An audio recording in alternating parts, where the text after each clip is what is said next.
one of the things that makes this event so big is the super fight. Gordon Ryan, Andre Galvao. It's a huge super fight, and obviously Gordon's been a teammate of yours. I mean, basically since he started. What do you think about this match? Yeah, so I think Gordon's been prepared for this match for a long time. I think that at any given point in time, after Gordon had won his first ADCC, had he competed against Andre, I think he would walk away victorious. You never know, anything could happen, but for the most part, at least the way that I feel it, 9 times out of 10, that would be the case.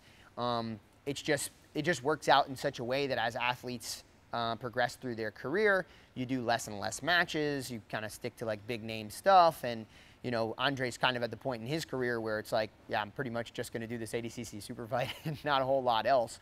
I think he did 1 match for 1 championship. But yeah, you know, so you just don't have as many opportunities to fight guys that have been in this sport for long periods of time. I remember there was one period of time where I was competing like, I don't know, every other weekend or something in pretty like high level events, you know, in terms of professionalism in the sport.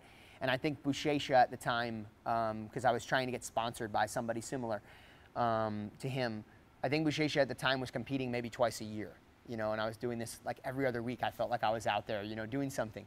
And it's just the nature of the game. As guys get more experience, their value goes up, and it's like, you know, why am I going to bust my ass trying to do every single little thing, you know, now that I have the name and I've built this up? I'm only going to do the real big stuff that matters. So now we're finally at that point.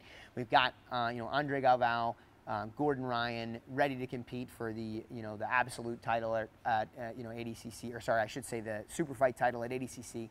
And it's a really exciting thing, man, because it's a long time coming. Gordon's been trying to get this match for a really long time. And it's one of the last few people that are still involved in the sport, because obviously there's some guys that just aren't participating in the sport anymore. He's one of the last few people that is actively involved in the sport still on some level that there is for Gordon to beat. You know, there really just aren't too many guys left that anybody would even be able to argue pose much of a challenge or threat to Gordon. So that's what makes it most exciting.